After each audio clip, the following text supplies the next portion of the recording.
2011 में ममता बनर्जी मां माटी मानुष की माला झपकर सीएम बनी, लेकिन देखते ही देखते मां में से दुर्गा मां गायब। माटी पर घुसपैठियों को बसा दिया और मानुष में सिर्फ एक ही कौम को गिना जाने लगा। इंशाल्लाह। पहले कार्यकाल में ममता ने रखी तुष्टिकरण की नींव। सत्ता में आते ही ममता बनर्जी ने खास वर्ग का वोट ठोस करने के लिए हिंदुओं की जिंदगी से फुलटोस खेला। अपने सबसे पहले फैसले में से उन्होंने मान्यता प्राप्त 200 मतों को बढ़ाकर 10,000 तक करने का ऐलान किया। खातूनों के लिए स्कॉलरशिप, हज हाउस, पश्चिम बंगाल पीएसएससी में खास वर्ग आरक्षण, इमामों को सैलरी। खास वर्ग को खुश करने के लिए टीएमसी वालों को तुष्टिकरण की टोपी पहनकर रैलियों में जाने का फरमान जारी हुआ। ममता का साड़ी पर सिर ढकने का ड्रामा।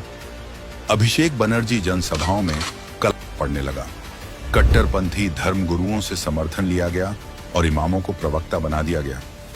मतलब ममता बनर्जी ने 5 सालों में खास वर्ग को इतना पुचकारा कि 2016 में उन्होंने ममता नहीं ममता बानो बनकर ही चुनाव जीत लिया।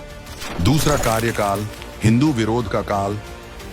2016 से 2021 तक ममता बनर्जी का दूसरा कार्यकाल नहीं, हिंदू विरोध का खुला ऐलान था। इस बीच 20 में से 12 जिलों में खास वर्ग की आबादी 20% से बढ़ी और उसी तेजी से दुर्गा विसर्जन पर बैन, मुहर्रम को वीआईपी ट्रीटमेंट मिलने लगा। 2017 में आरएसएस चीफ मोहन भागवत का कार्यक्रम कैंसिल, लेकिन उसी ऑडिटोरियम में जमात पार्टी को सुप्रीम कोर्ट के खिलाफ प्रोटेस्ट की इजाजत दी गई। 2018 में पंचायत चुनावों में वोट न देने वाले हिंदुओं को जिंदा जलाया गया। 2019 में सीएम योगी के चॉपर को लैंडिंग की इजाजत नहीं मिली।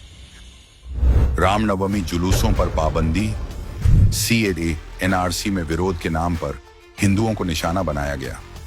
2020 में जेपी नड्डा और कैलाश विजयवर्गीय की गाड़ियों पर हमले और 2021 के चुनाव रिजल्ट के बाद रातों रात टीएमसी को वोट न देने वाले हिंदुओं का नरसंहार।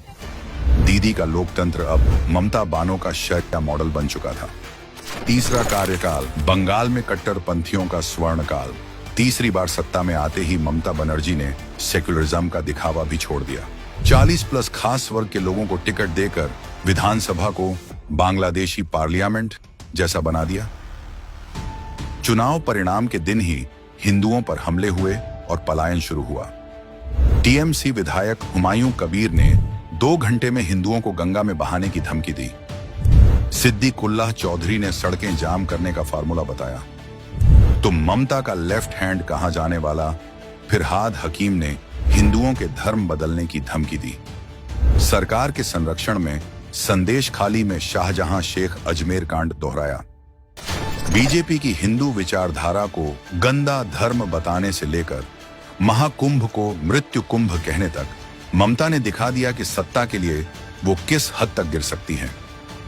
रामनवमी पर पथराव, मूर्तियों की तोड़फोड़, जय श्री राम बोलने पर गिरफ्तारी, उनके तीसरे कार्यकाल में हुए इन घटना का क्रेडिट भी ममता को ही जाता है। ऐसा लगता है कि 2011 में ममता बनर्जी ने जो तुष्टिकरण वाली स्ट्रेटजी बनाई थी कि वो सिर्फ एक कौम के सहारे बार बार सत्ता में आ सकती है, चौथी बार सत्ता में आने के लिए क्या वो यही मुकम्मल कर रही हैं?